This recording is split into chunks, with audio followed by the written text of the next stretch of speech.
y el día de hoy vamos a estar abordando un tema que en los últimos días ha sido noticia, no solamente por un hecho delincuencial, estamos hablando específicamente de la minería, del hecho lamentable que sucedió en Patás, sino que el día de hoy vamos a hablar un poco de la minería artesanal. Ya vamos a hablar más allá de lo que es la minería formal o informal o ilegal, de qué se trata la minería artesanal. Nuestro invitado ha tenido un percance, va a estar en unos minutos más en el set, pero mientras nosotros les invitamos a conectarse y darnos su opinión, qué es lo que opinas acerca de los mineros artesanales. ¿Quiénes son los mineros artesanales? Son aquellos que también pueden hacer minería digamos a menor escala, pero que también trabajan en ello. Es una fuente de ingreso también para ellos y sus familias. Entonces no podríamos satanizar tampoco la minería artesanal, sino solamente velar desde el Estado, las instituciones, de que se desarrolle con la legalidad del caso, ¿no? Paulita, ¿tú qué opinas? Yo particularmente tengo una posición distinta respecto de la minería artesanal. Todos relacionamos el tema, por ejemplo, de los trabajos artesanales, los trabajos que son realmente a pequeña escala, ¿no? Considero que particularmente cuando tratamos de minería, necesariamente se asocia pues a un sistema de producción grande, porque estamos hablando de productos que requieren por su tratamiento, no solamente por su extracción, sino también el proceso de fabricación y todo digamos la trazabilidad que requiere para su procesamiento necesariamente de un sistema tecnológico adecuado. Y no veo, por lo menos mi posición particular, no veo con buenos ojos que esto se pueda mantener. Más bien creo yo que sí, de hecho que debe haber seguro familias que han subsistido de esto, han definitivamente organizaciones o empresas, asociaciones pequeñas que se han unido dentro de comunidades que han visto una forma de trabajo, pero no niego la existencia, pero sí ellos deben, pues, en todo caso, consorciarse y realmente tener una gran representación, ¿no? Porque se quiere, y en ese sí punto estamos en un punto medio, creo, es un punto medio, que estamos entre ambas posiciones, ¿no? Respecto al tema de minería artesanal. Así es, como bien tú dices, pues tendría que verse cuál es el límite en el hecho de que representa una fuente de trabajo para personas, para sus familias, pero también que se haga dentro del contexto de lo que es la legalidad y por supuesto que participe el Estado, que los apoye. Hemos visto de repente encuestas en otros programas en donde se ha dicho que la mayoría de peruanos está en contra del Reinfo, pero justamente ya estamos acá acompañadas del invitado de esta tarde. Él es un amigo y además es exconductor de este espacio también de No Negociable. Jorge de Lama, muy buenas tardes, amigo, bienvenido a este programa. Qué lindo verlas juntas, qué bendición, de verdad. Extrañaba mucho verlas juntas, porque como estamos trabajando en diferentes sitios, no nos hemos podido juntar. Igualmente. ¿Qué tal? Encantado de estar hoy día con ustedes para ver estos temitas que, como ustedes bien están comentando, han generado cierta polémica, ¿no? Sí. Y bueno, y digamos que las redes sociales están muy ardidas, pero hay que tener la información a la mano y información oficial para poder esclarecer, porque a mí me parece que vamos más por la línea de Paulita, ¿no? Que hay que tener cierto equilibrio y ponderación en estos temas tan polémicos, ¿no? Jorge, felicitarte, darte la bienvenida y también por tu nuevo look, por favor. Hermana, todos estamos renovados. Para ustedes que... Dije, a los 45 no lo hago nunca. Dije.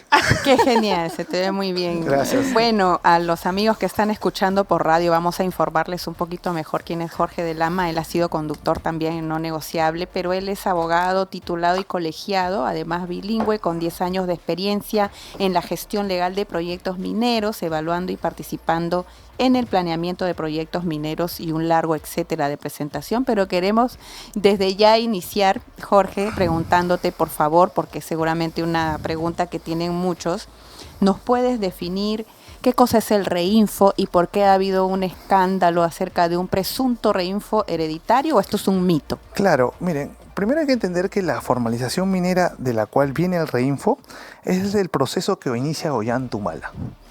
Y Ollanta-Humala inicia un proceso a través de ciertos decretos legislativos el 2012, pero lo hace mal. Ya voy a comentar seguramente más adelante las falencias que tiene, porque he venido bastante preparado para brindar la información. Pero como lo hace mal, ¿y cuál es la evidencia que lo hace mal? Que nadie se formaliza.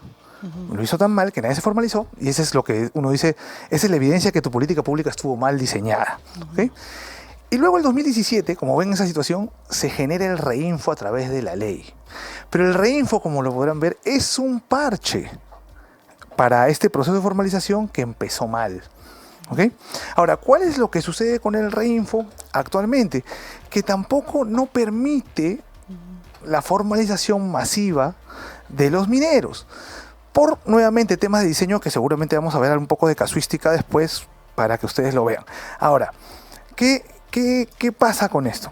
Que el Reinfo a los mineros solo les da un salvavidas para no morir. Entonces no es que los mineros artesanales estén contentos con el Reinfo, sino que no les das nada. Es Reinfo o cárcel. Entonces si tú sacas tu línea, ellos siempre van a querer ante la cárcel el Reinfo, o alguna persona que no sea minera o que no sea racional va a querer la cárcel o lo que le dé el Estado. Entonces por eso siempre, como el Estado no presenta una propuesta seria o que atienda sus necesidades, ellos siempre van a preferir el Reinfo. Entonces, inclusive la ley mucho que se presentó, que inclusive creo que el invitado que tuvieron aquí en un programa o en unos Twitter dijo que era una ley excelente, yo les voy a decir de frente un tema muy puntual. En los primeros principios estaba el enfoque de género. ¿Qué tenía que ver el enfoque de género con la minería? Entonces te das cuenta que había una desconexión en la realidad producto de un prejuicio o una mala mirada, una narrativa anti-pequeña minería. Dicho esto, y esta narrativa está, y ha habido una campaña contra la pequeña minería, lo que pasó esta semana con el Reinfo hereditario es lo siguiente. La ley del año pasado que hizo el Congreso de la República, la 32212, creo algo así, o 33212, no me acuerdo el número exacto, dice 32213. Ya, perfecto. Dice que el Reinfo, la vigencia del Reinfo se extiende hasta la mitad de este año, pero puede, expandirse hasta el final de año. Eso quiere decir que la ley ya planteó el plazo de vigencia. El reglamento no puede ir contra la ley, ¿cierto? Entonces quiere decir que las situaciones a las cuales se va a aplicar el reglamento son las que están dentro del plazo de vigencia, salvo que el Congreso de la República decida modificar la ley. Entonces tú empiezas a observar que eso lo deben saber casi todas las personas que son abogados de primer ciclo. Es más, estudiante de primer ciclo sabe que el reglamento no puede modificar la ley. Entonces decir que iba a haber un Reinfo perenne, perpetuo, es mentir. Es mentir con algún interés. Lo otro, porque no creo que no conozcan ese tema, ¿de qué trata esta herencia? Bueno, han habido casos porque ha demorado tanto este tema de la formalización, ha demorado tanto, desde 2012 viene, y en 2017 se creó el Reinfo, que hubo gente que trabajaba sus minas, sus labores, tenían su inscripción y murieron. Murieron por diferentes razones. Por causas naturales, porque los mataron, porque tuvieron accidentes, por enfermedades, lo que sea. Entonces ahí estaba toda la plata de sus familias. Y uno dice, ¿y por qué la familia va a dejar que todo ese dinero invertido siga enterrado ahí y no poder tener la oportunidad de continuar esa formalización? Si estamos hablando de un Estado que tiene como finalidad y objetivo la dignidad de la persona humana, lo mínimo que tiene que hacer un Estado es defender ese interés de esa familia. Lo pongo como un ejemplo más sencillo. Tu papá tiene su bodega y está haciendo su trámite para regular. Y se muere tu papá. Entonces tú no puedes continuar el trámite para regular la bodega. No sería tonto del Estado, porque lo que estoy pretendiendo es que siga el camino de la formalización, no que lo deje. Y nuevamente, dentro del marco de la vigencia establecida por ley. Entonces creo que acá hay un tema que a mí me duele mucho, más de lo que me podría molestar jurídicamente, porque veo un tema de indolencia. Porque obviamente nadie está diciendo que eso se extiende más allá, porque el reglamento no puede cambiar la ley. Jorge, una consulta. Respecto a la ley y a la disposición que tiene, o sea, la ley dice claramente que es hasta el 30 de junio de este año 2025. Podría cambiar. Claro, 30 de junio de 2025, y luego dice que se puede ampliar mediante decreto supremo. Sí. Y entonces estamos en ese escenario en la actualidad. Así, pero de todas hasta maneras, diciembre. Hasta el 31 de diciembre de este año. Pero ¿no crees tú que tal vez ahí viene el cuestionamiento? Porque si la modificación de una ley efectivamente viene por otra ley, el hecho que dentro de la ley se haya dispuesto la ampliación mediante un decreto, por más que lo diga, no Solo debió, una vez, dice. Claro, solo una vez. No debió haberse, en todo caso, la redacción no debió haber sido hasta el 31 de diciembre de 2026, para no dejar justamente esa liberalidad suelto, que sea mediante decreto supremo. Eso era una decisión que debieron haber tomado los congresistas. Entonces a mí me llama mucho la atención que hayan salido a apanar al ministro por un tema que les compete solo a ellos. Me queda claro, Jorge, de que esto de reinfo hereditario es verdaderamente un mito. Creo que hay una desinformación ahí abundante y probablemente haya intereses detrás. Hemos estado, como te consta, entrevistando a la otra parte también, a Iván Arenas, y uno de los conceptos que recuerdo y que quisiera que nos aclares es acerca de las concesiones ociosas. ¿Existe tal concepto de concesiones ociosas? El concepto legislativamente hablando, legalmente hablando, no existe, pero en la realidad sí ocurre. Entonces, ¿qué sucede? Que el artículo 66 de la Constitución, porque hay que tomar el marco primero, establece que los recursos naturales son patrimonio de la nación, ¿okay? Y que por ley orgánica se fijan sus condiciones para su aprovechamiento. El artículo 4 de la ley orgánica también dice lo mismo, que los recursos naturales mantenidos en su fuente son patrimonio también de la nación. Y además dice en el artículo 8 que el Estado vela porque estos se exploten en función al interés de la nación. ¿Y cuál es el interés de la nación en este tema? Pues los que están en la ley especial. El artículo 4 del título preliminar de la Ley General de Minería y el artículo 38 dicen que la concesión minera obliga a su trabajo. Sin embargo, en el sistema actual, tú puedes mantener 30 años una concesión minera sin trabajar. Ahora, esto no solamente es un tema de una opinión particular. El INGEMET, que es del MINEM, lo dice en un informe donde justamente opina sobre un proyecto de reversión de concesiones que presentó Renovación Popular. Y dice, el resultado a la fecha, nos hemos llenado de concesiones mineras que no llegan a la producción mínima y las mantienen vigentes pagando irrisorias sumas de dinero hasta por 30 años, esperando que las cosas mejoren, como el aumento de los precios de los minerales o el gran negocio de transferencia de dichas concesiones, que sin invertir o explotar un gramo de mineral obtienen grandes ganancias. Eso es lo que dice el INGEMET. Jorge, justo en ese punto quería yo recordar a nuestros amigos que cuando estuvo el señor Iván, ¿su apellido? Arenas, y le hice la consulta sobre el registro de las concesiones ociosas, me dijo que no existía un registro. Pero qué bueno que hayas traído ese informe de INGEMET, porque en ese punto yo sí estoy totalmente a favor de que esas concesiones ociosas realmente pueda haber una propuesta legislativa que permita pues que se pueda ceder a otra persona, porque si no hay ninguna labor, ningún trabajo, o que se revierta al Estado finalmente, porque eternamente no pueden tenerlas las empresas. Mira, voy a dar un ejemplo, que esta es información que me envió a mí el MINEM. Son cuadros que me envió el MINEM a solicitud en el tiempo que yo trabajaba con ustedes en el despacho del congresista Muñante. Vamos a hablar de dos casos puntuales, de la empresa Fresnillo y la empresa Vale, ¿okay? ¿Y cuántas concesiones tiene la empresa Vale? 778 concesiones mineras, que representan 407.805 hectáreas, ¿okay? ¿Cuánto de extensión en hectáreas tiene Lima Metropolitana? Hablando desde Ancón hasta Pucusana, pasando por Chosica y pasando por Chaclacayo. Tiene 282.000 hectáreas, tiene menos. Es decir, que Fresnillo tiene una lima y media concesionada en tamaño. Según la información que me llegó del Ministerio de Energía y Minas, ¿cuántas unidades tiene en explotación Fresnillo? Ninguna. Desde el 2014, de 2010 al 2024, no tiene ninguna. No explotó ninguna. Y tiene concesionado todo lo que es... 768. Pero vamos, tiene concesionado una lima y media en extensión.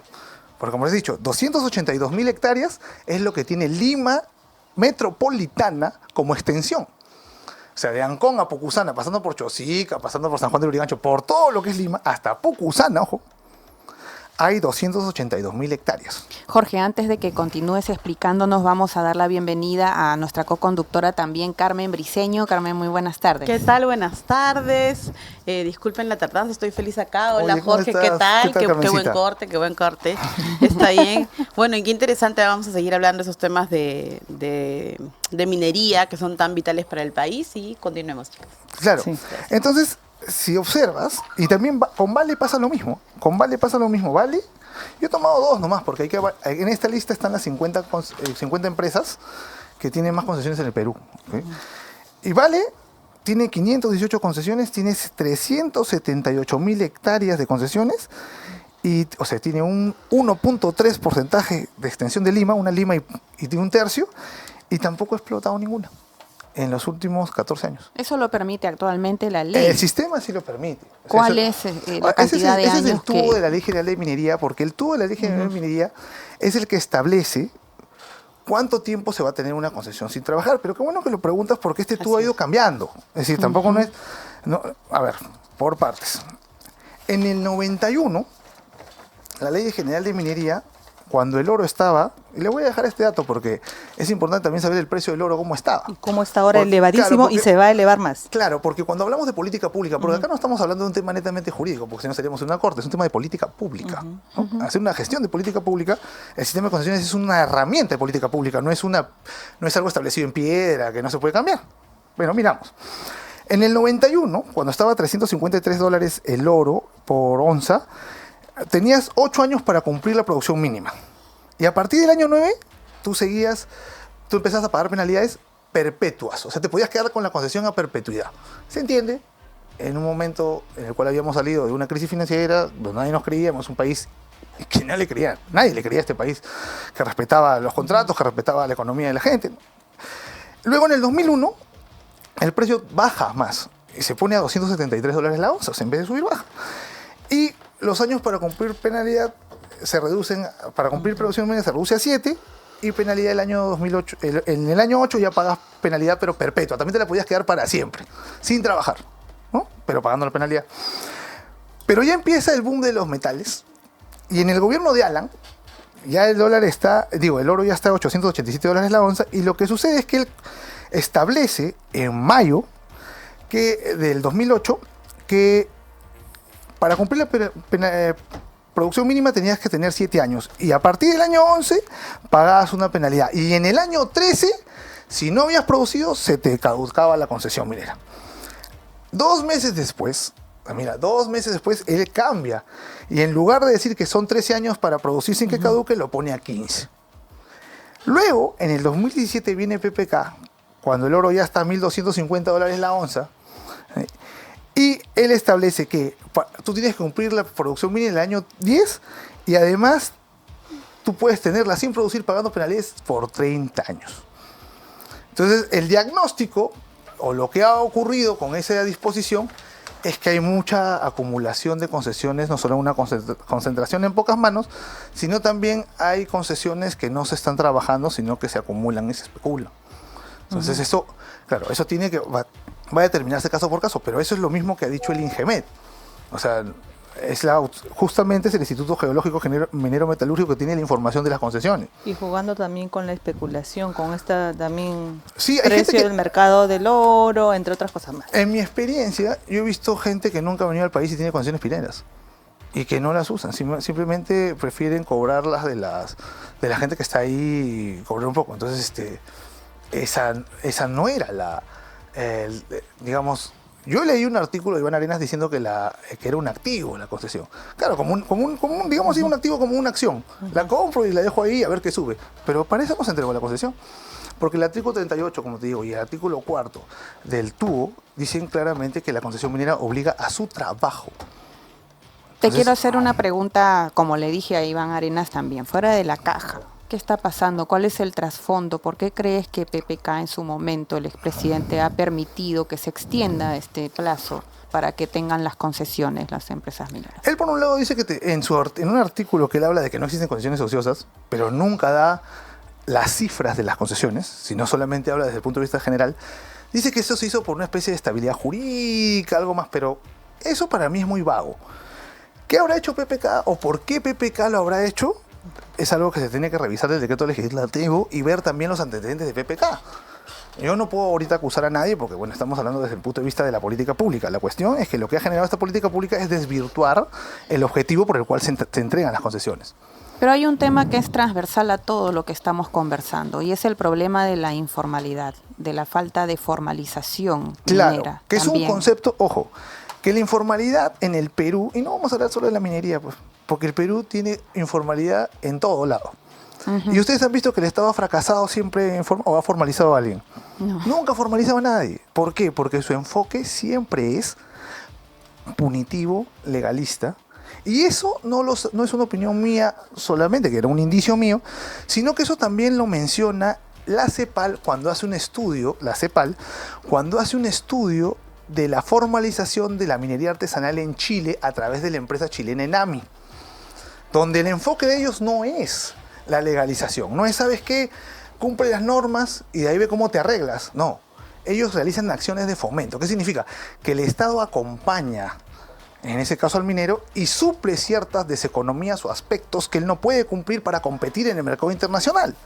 Eso hace Enami. En el Perú nunca ha sido así. En el Perú, y creo que es el momento de mostrar justamente aquello de lo que veníamos hablando de las ineficiencias en la formalización. Yo he traído aquí una especie de recopilación nada más al ojo, porque me salieron en una hora nomás al ojo, ¿sí? De todas las deficiencias de la formalización minera que tenemos. Primero tenemos el problema de la acumulación y acoplamiento de concesiones, que ese es un tema que no se ha resuelto. ¿Ya? Luego tenemos el tema de que los bancos, en temas de inclusión financiera, no les abren las cuentas a los mineros. Entonces no los puedes bancarizar, no los puedes vigilar. Y además que se les pide a los mineros que tengan un oficial de cumplimiento. Y ese oficial de cumplimiento, para que la SBS te lo autorice, demora 2 meses. Esas familias no están para demorarse 2 meses. Entonces, ¿qué van a hacer ante esos costos para ingreso al sistema? Estas barreras de acceso. ¿A dónde van? ¿Cómo hacen? En economía informal. Luego, en tributación, se les obliga a tener RUC. Sin embargo, ellos trabajan en zonas donde no hay RUC. Y en lugar de permitirles, por ejemplo, que emitan como comprobante de pago la liquidación de compra, ahorita explico qué es, no, los obligan, no les dan esa facultad. Y cuando tú no le permites a él tener un comprobante de pago, ya sea la factura o liquidación de compra, que me permite sustentar un gasto, ¿qué hace la SUNAT? Todo ingreso te lo imputa como ganancia. O sea, por ejemplo, yo produje 1.000, pero gasté 500. Entonces yo lo que gané son 500, no gané 1.000. Pero la SUNAT, como no te encuentra ningún documento, dice, tú ganaste 1.000. Entonces sobre 1.000 te imputo el impuesto. Esa es otra. Lo otro, no hay ninguna agencia de SUNAT cerca de los centros mineros. O agrarios, o pesqueros, o llámele el sector que tú quieras, que permita tener por lo menos una cercanía. Lo otro, la SUNAT no cuenta con especialistas del sector. Tanto así que, por ejemplo, tú llenas tu guía de remisión de carga, te tienes que llenar tu peso, ahí lo que tú llevas, tú lo sacas de la mina y la mina tiene cierta humedad, porque está dentro pues, de la tierra, tiene humedad. Entonces cuando llega el mineral a la planta, puede ser 8 horas, ¿no? La humedad ya se fue y el peso ya cambió, pero la SUNAT te imputa que estás mintiendo sobre el peso. Esa es otra. Otra más es lo que pasó hace poco con esa disposición de la SUNAT que establecía que se tenía que pagar la detracción antes de enviar la carga. Les explico qué es la detracción. La detracción es el pago adelantado del IGB. Cuando tú compras algo, por ejemplo, te compras este vaso, tú pagas el vaso y el IGB. Y el que lo va a pagar el que lo va a pagar es el vendedor, o lo va a deducir y va a usar su crédito fiscal. Pero para vender mineral, en las bocaminas, en la salida de la mina, no se calcula el valor del mineral. Tú no puedes pagar el IGB sin saber el valor del bien que estás vendiendo. Eso podríamos decir que parte de un desconocimiento de Desconocimiento SUNAT. total del negocio. Entonces, ¿qué estamos regulando? Es más, estás regulando mal porque no te interesa el negocio. Y eso nosotros yo lo conversé personalmente con la superintendenta de la SUNAT, que muy bien, en muy buen término, escuchó el problema que era técnico. Era, no puedo calcular el valor aquí, porque para calcular el valor que me van a pagar por mi mineral, tiene que haber un proceso de pesaje, de reducción de la humedad, medición de la humedad, chancado, reducir el mineral. También ensayo de laboratorio. Y recién ahí, si me quieren comprar, porque tal vez no encuentran mucho mineral en lo que yo he llevado, mucho oro en lo que yo he llevado o rentable, recién ahí me dan el valor. Entonces, ¿cómo me vas a pedir que te pague la detracción antes? Es imposible. Es más, si te la pago, te la voy a pagar mal. Y si te la pago mal, me vas a imputar. Claro, porque va a ser en función de un Exactamente. monto que es diferente. Y así hay un sinfín de problemas. Pero, Por ejemplo, doctor, una pregunta. ¿Tú le seguirías llamando minería artesanal a eso? claro. ¿Acaso alguien agarra un pico y pala para hacerlo? ¿No son maquinarias lo que agarran? Al contrario. Y te pregunto ese por es lo el problema. siguiente. Y Ok. me gusta esa pregunta, Carmencita, porque justamente es un problema que los mineros están diciendo. En el enfoque que yo creo que se debe transitar, ¿no? Que ya es un enfoque ya no legalista, sino de ¿cómo se llama?, de sostenibilidad del negocio, que se aplicó en Chile, ya no hay esa, ¿cómo se llama?, ese techo en función a los elementos de pico y pala. Así es. Más bien se cambió. ¿Para qué? Para que ellos puedan seguir progresando, porque si no se quedan allí. Claro, Jorge. Pero ya- en nuestra ley también está. En nuestra ley, el tubo de la ley de minería también se considera la pequeña minería, a Sí. la que utiliza solo la maquinaria. O sea, la minería que está ahorita haciendo con maquinarias pequeñas y que están consumiendo el petróleo subsidiado, como si fueran un auto común, no están consumiendo el petróleo pagado como paga la minería grande. Están consumiendo el petróleo en los grifos normales. A veces, no todos, ¿ah? Subsidiados, porque no están registrados. No todos, pues. porque inclusive en Madre de Dios Ellos- hay un problema, Carmencita, en Madre de Dios, porque cada región tiene su particularidad y eso es lo que me he visto que hay muchos matices. En Madre de Dios, por ejemplo, los ilegales, los que son ilegales, compran tranquilamente, pero los otros no. Es decir, los otros, como tienen una especie de control, porque están formalizándose, los controlan cuánto combustible vienen, pero los ilegales no. Y además, cuando tienen que pasar, por ejemplo, por el río para llevar su combustible, porque están trabajando y declaran, el Estado dice, bueno, tienes que tener un camión así, un buque así, una nave así, y nadie brinda servicio. Claro. Y entonces el Estado allí, por ejemplo, en vez de aplicar el rol subsidiario, Carmencita, que debería aplicarlo y decir, oye, ¿sabes qué? Ante la inexistencia de un proveedor privado, yo debo darlo, no lo da. Simplemente Oceanermin se cierra y dice, tienes que tener un barco de este tamaño. Y dije, si tiene un barco de este tamaño ya no soy minero, pues ya no me dedico a esto, ya quebré. Y entonces, eso es lo que ocurre. Ahora, yo recuerdo, porque muy bien que mencionó el artículo 38, que inclusive se reguló tan mal en los tiempos de Ollanta, que a la pequeña minería también le impuso restricciones en maquinaria. Sí, ¿Sí? así O sea, es. y eso demuestra que regula pésimo. Es más, para que vean lo gracioso. Normalmente tú puedes tener, tu mina puede tocar varias concesiones, ¿no? Porque como es subterránea, puede extenderse por varias concesiones. Y sacó un reglamento, que seguro les ha dado vergüenza derogarlo, donde la maquinaria tenía que estar circunscrita a una sola concesión y en registros públicos inscrita. Entonces dije, pero nunca visitó una mina. Y entonces esa manera de regular es inaceptable. ¿Por qué? Eso para la pequeña minería, Para creo, la ¿no? pequeña minería, claro, lo hizo. Y fue, mira, no sé si lo han derogado, porque seguro no lo derogaron ocultamente porque era vergonzoso. Porque la pregunta es, oye, mi volquete, o mi scoop, o mi, no sé, pues mi tractor oruga, la maquinaria que yo use, va a estar abajo. Y puede estar tocando otra concesión que también es mía, que está pegada, porque tú sabes que en el tema subterráneo es como una especie de... Claro, digamos las así, bocatomas, claro. todos. Entonces, ¿cómo me vas a decir que tenga que estar circunscrita a una sola concesión y que de ahí no la puedo mover? Entonces, ¿qué significa eso? Que no les interesa o no tienen el interés para poder regular esto, sino que sigue el enfoque punitivo desde el escritorio, que es tremendamente nefasto, y no solo para la minería artesanal o para la pequeña minería, también a la gran minería le han hecho lo mismo en varias cosas. Entonces yo lo que digo es, oye, cuando toca a unos, salta todo el país, cuando toca a otros, no, esos sí son los delincuentes. Cuando el problema sigue siendo, en ese punto, el tema de la regulación que se Ahora, hace. solo para acabar, porque nos vamos a una pausa, yo quería decir algo que sí le comenté a Javier Iván, que estuvo la vez pasada, es que como yo tengo más de 20 años trabajando en el mercado energético, para mí las mineras grandes son las más conocidas, ¿no? Están Nexa, Shogun, Anglo American, Chinalco, Compañía Minera Antaminas, Cerro Verde, y para mí son las que nos mueven la economía del país. ¿Por qué? porque la minera consume energía a todo el mercado eléctrico. Quien más consume energía en el CEIN, en el mercado eléctrico, son las mineras grandes. Luego, el CEIN, todas las centrales eléctricas gigantes del país, consumen gas natural de Camisea y también consumen diésel, petróleo, carbón y algunas solares para producir energía.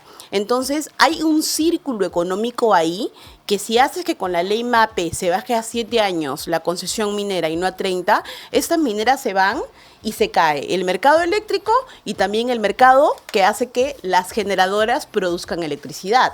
Todo esto se mueve en función no a la minería, pequeña minería le quiero llamar yo porque artesanal no tiene. Pero ellos también mueven, o sea, es decir, el 50% de lo nacional casi está movido por la minería artesanal o pequeña que, por ejemplo, te comento, porque en este caso yo no estoy en contra de la gran minería, al contrario, se ha defendido siempre. Es más, yo no estoy en contra de eso, porque al contrario, yo sí creo que lo que debe haber no es una anulación del sistema de concesiones, sino una modificación.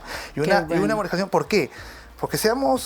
Porque como es una política pública, tiene que lograr el bienestar mayor posible. Y ya hay un problema público porque están los mineros artesanales, no los vamos a desaparecer. Y no solo aquí, sino que en el mundo también han crecido, de 30 millones en el 90, ahora son 100 millones. Entonces, inclusive la ONU, el Banco Mundial, cuando han intentado ver este problema, nunca se ha planteado, y no se debe plantear tampoco la desaparición de la gran minería, eso no tiene nada que ver. Lo que estamos hablando es de ese espacio que son las concesiones ociosas, porque sí hay, que sí son las concesiones ociosas, donde puedan inclusive estar. Pero repito, el sistema de concesiones actual lamentablemente ya fue desbordado por la viralidad y además que fue, no digo, repito, que haya sido desbordado como hacemos los que hacemos gestión pública, porque justamente Paulita ha estudiado eso también. Nosotros cuando analizamos el problema público no significa que vamos a ser revolucionarios, sino que lo que vamos a hacer es simplemente decir, oye, esto hasta acá. ¿Por qué? Porque hay un montón de gente con la cual no me voy a poder deshacer. Yo estoy escuchando gente que dice, elimina el Reinfo, ya está bien, vamos a aprendernos en ese caso, elimina el Reinfo, todos son ilegales al día siguiente, ¿dónde los metes? ¿Lo vas a combatir? ¿Vas a meter a todas esas familias presas? Ya ponte en ese plan. O sea, es más, hay hermanos evangélicos que he tenido la oportunidad de conocer que también hacen minería. En lugares donde la gran minería tiene concesiones pero no hace nada. Y la sacan, la denuncian. Entonces tenemos que hacer que el país sea para todos en la mayoría posible. Yo no estoy diciendo tampoco crear el desorden y que todo se canibalice. Porque eso no es la función de la gestión pública ni tampoco es un pensamiento mío. Pero sí, por eso, se valora uno y se valora el otro también en lo que aporta. Por ejemplo, Jorgito, vamos a ir a la pausa, ¿no? Vamos a ir a la pausa y luego podemos continuar a abordar este tema desde el enfoque de las políticas públicas. Vamos a hacer acá unas clases de gestión pública para abordar este tema, identificar cuál es el problema público a solucionar. Volvemos, amigos. Amigos, retornamos en tu programa no negociable el día de hoy, viernes 23 de mayo, hablando sobre la minería artesanal, pero en general sobre la minería, y estamos con nuestro invitado especial Jorge de Lama, y estábamos hablando antes de la pausa de la big picture, de todo el panorama. No es que estemos en contra de la gran minería, como lo decías tú, porque además crea un círculo virtuoso económico para el Perú, pero sí se trata de darle espacios a los que también hacen minería a menor escala, pero que también no los vamos a, digamos, satanizar o desaparecer porque ya existen. No se puede desaparecer. Y precisamente desde esa perspectiva de las políticas públicas, tú como experto graduado en este máster de gestión pública, ¿nos puedes explicar cuál sería esa solución, teniendo en cuenta también la realidad, por ejemplo, de países vecinos como Chile, en el cual el enfoque deja de ser punitivo, según tus palabras, para tener otro enfoque? ¿Cómo aportamos a la solución de este tema que está tan candente en estos días? Claro, bueno, en primer lugar, como estábamos señalando los problemas que teníamos, en primer lugar, lo que tienes que cambiar es ya el enfoque y establecer una política pública general en la cual, y cito la de Chile, el interés de Chile porque se extraiga o se genere todo proyecto, sea chico, sea grande o sea ni chiquitito. Esa es la ley, la forma en que Chile ha dicho, vamos a fomentar la pequeña minería. O sea, nos interesa que todo mineral, en lo posible, porque no vas a hacer minería en el Manu, para dejarlo claro, todo mineral en lo posible sea extraíble. Y a la pequeña minería o a la minería artesanal, porque hay pequeña minería que se trata solo de plantas, que es otro tema, en la pequeña minería o a la minería a pequeña escala, ayudarla a ¿qué? A cubrir esos espacios donde tiene brechas en las cuales el Estado puede intervenir para lograr que éste importe. Yo te doy, por ejemplo, el caso del ENAMI Chile, ¿no? Que no tiene que copiarse igual, porque eso no sería gestión pública, eso sería ser un simplón, ¿no? Mire, ¿qué pasa con Chile, por ejemplo? En Chile el Estado apoya en hacer la geología de esas zonas donde están los mineros. ¿Por qué? Porque los mineros, no todos, los mineros artesanales o los mineros a pequeña escala, lo voy a decir para manera general, no tienen pues la capacidad para hacer estudios geológicos. Entonces Chile se encarga de hacer el mapeo geológico. Entonces ahí encuentra casi todo el potencial de lo que ellos tienen. Chile también, por ejemplo, le compra a estos minerales, no digo que sea igual acá tampoco, estamos hablando de lo que hace Chile, por favor. Le compra el mineral y lo vende. Y una vez que lo vende, le devuelve, a veces le compra, a veces solamente le da el servicio de procesamiento, y una vez que lo vende, el minero obtiene la devolución del IGB. Porque la gran minería recibe 4.500 millones en promedio de soles de devolución del IGB.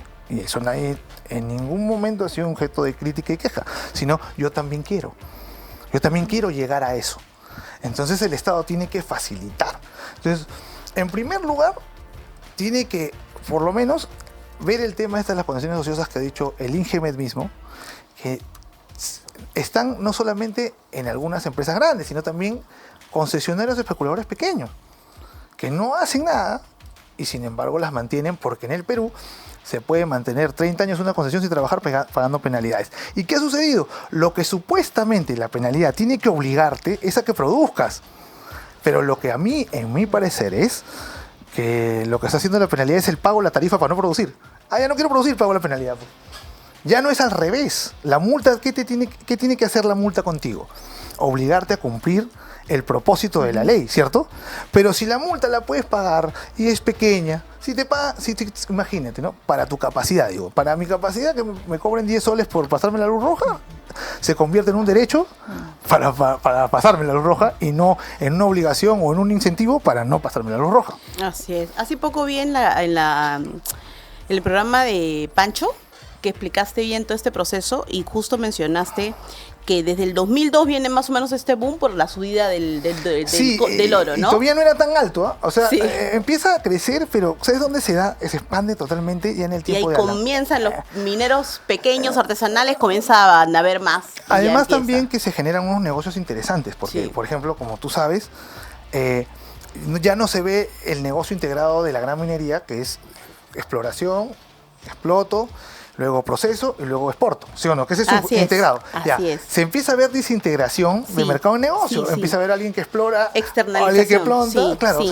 O sea ya no es verticalmente, sino es Pero todo horizontal. entonces, si empezó en el 2002, ¿no sería minería ancestral, como dice Cristian Rosas, que siempre dice es ancestral y se lo merecen por derecho porque desde los incas vienen explotando hasta el día de hoy y tienen derecho a explotar la tierra que le pertenece a sus antepasados? Pero no es ancestral, porque antes del 91, del cambio de la ley de minería, no explotaban estos señores. Hay que ver quiénes no. Eso, o sea, vamos por partes. Hay que ver el tema matizado.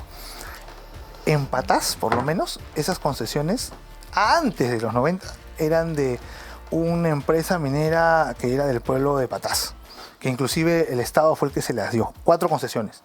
Y en esa pugna están. Okay. O sea, habían concesiones. Si había gente antes que estaban ahí. O sea, hay que verlo desde el matiz. Cuando tienen 5.000 hectáreas, pueden tener concesiones pequeñas, claro, además. Hay que verlo desde el matiz, porque en ese caso de Patás mira, hay tanta información que yo prefiero ahí no meterme en el problema de los 13 muertos, porque hay mucha información y creo que eso se tiene que dilucidar en las instancias competentes, pero sí en lo que es Patás, en el pueblo de Patás, habían 4 concesiones que el gobierno militar les había entregado a ellos como una empresa. Ahora, el lío que hayan tenido, si las han vendido, si la venta fue buena o fue mala, fue la dirigencia, es un lío que ya eso lo decidirán ellos. Pero lo que quiero decir es que sí ha habido gente que sí hacía. ¿Por qué? Porque Patás es recontra rico. O sea, para que la gente entienda, Sí. Patas es tan rico Sí. que la Vamos ley, pa' la ley de vamos a corte, Patas. la Yo ley me de voy con mi corte, pico y mi la pala, ley de porque- corte ¿viste el reportaje La otra de vez, Warner? no, él agarra con su piedrita y ya sacó la pepita. O sea, ya No, no sé qué hacemos acá. hay una ley de corte de 25 gramos. Es decir, una onza, imagínate, una onza vale ahorita de oro $3.200, $3.300.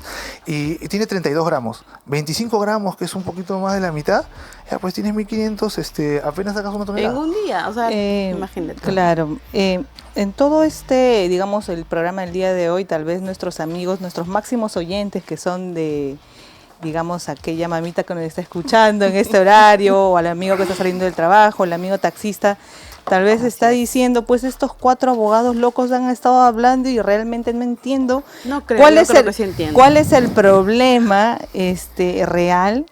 Y bueno, quiero hablarles a ellos, a estos amigos, así en palabras sencillas para que se pudiera entender. Y bueno, también desde mi posición personal en relación a este problema, ¿no?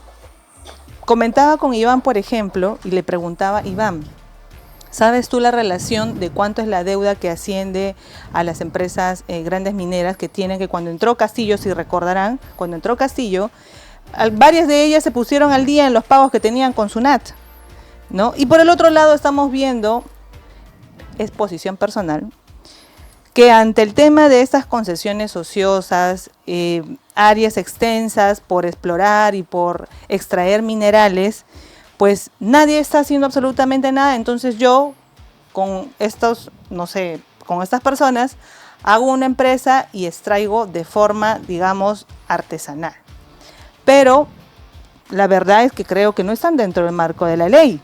O sea, el hecho mismo de, digamos, decir que ya existen estas, digamos, empresas o personas naturales que extraigan, particularmente para mí, es una posición que hay que avalar porque ya existen.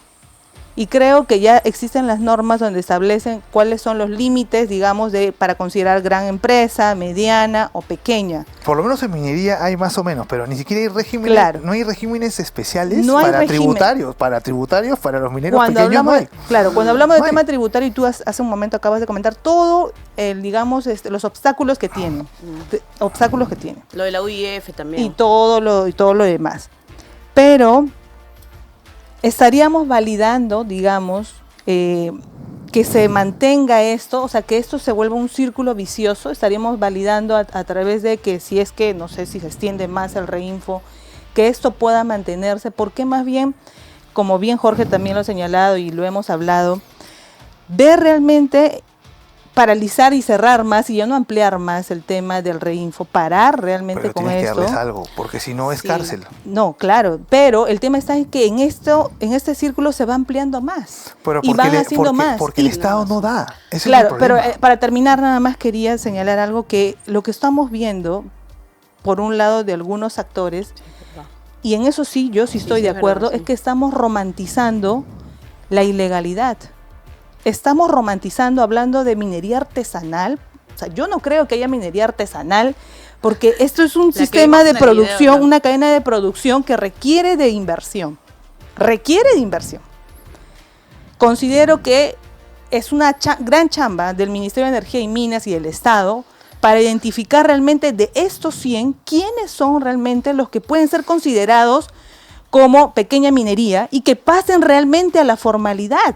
Ya vas a- Porque si digamos, mantenemos a estos pequeños informales, Están también los ilegales. están los ilegales. Tú sabes que la propuesta que han dicho es, partamos de la formalidad a la informalidad. ¿Qué hacemos? Como se hizo en otras partes, por ejemplo, con la droga. Se creó el régimen para ver que SUNAT vea dónde se vende la acetona, todos los insumos químicos que se producen en la droga. Entonces partimos de verificar eso. ¿Y tú por qué compras acetona? ¿Tú por qué compras este insumo? Ah, estás produciendo droga. Igual, partamos de ver por qué hay grandes camiones que no están registrados como minería en concesiones, que sacan de grifos normales, subsidiados, porque nosotros tenemos el petróleo subsidiado y todo eso, ¿por qué sacan tanto recurso? Y que Sinermin vea qué pasa con estos camiones, porque la verdad es que yo sí creo que artesanal, que serán unos cuantos, no sé qué porcentaje, pero todos por lo menos ya tienen sus camionetas, pasan por la planta de proceso, o sea, no lo chancan con su piedrita para sacar la Pero piedrita no es malo de que oro. prosperen, Eso ¿cierto? no lo Pero- hace. Ahora, yo lo que ahora es yo bueno, sí, Carmen, pero que se pero regule. algo que solamente para terminar en relación, lo que sí felicito de esta ley, la ley 32.213, es justamente lo que comentas, Carmen,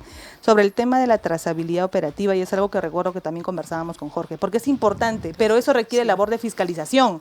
Y la Sí. labor de fiscalización en la actualidad es casi nula, porque no hay personal suficiente, no hay presupuesto. El Ministerio de Energía y Minas no tiene la suficiente capacidad operativa y lado presupuestal. Sinermin. Pero Por tu Sinermin. Pero- cuello de botella, o sea, para partir. Yo creo que estamos partiendo de un concepto de ilegalidad o de informalidad que en realidad le estamos dando la categoría de verdad revelada. No es así. La informalidad y la ilegalidad la define el Estado.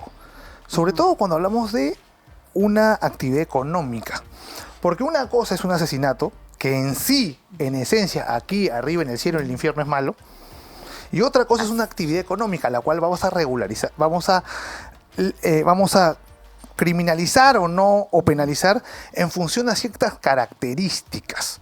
Entonces, si no tenemos claro ese concepto, lo que la ley diga informal va a ser lo que nosotros creemos informal, a pesar de que la ley puede ser cambiada. Entonces, por un lado, uno de los problemas que hace que el reinfo no funcione, uno de los mayores cuellos de botella, es que el concesionario no le da al minero el contrato de explotación.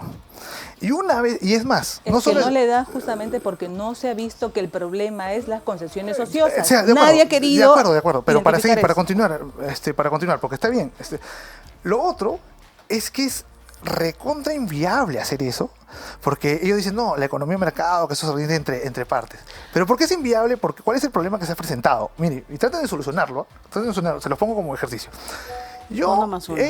Ella, por ejemplo, quiere mi concesión, que yo ni siquiera estoy, que yo no la he visto en 10 años, en 3 años, no me interesa ni ir, me llama y opera. Y me dice, oye, quiero operar acá. Ya, te doy un contrato por un año. Y ella me va a decir, ¿por un año? Pero si en un año agoto la primera parte y después tengo que hacer desarrollo, no me va a alcanzar.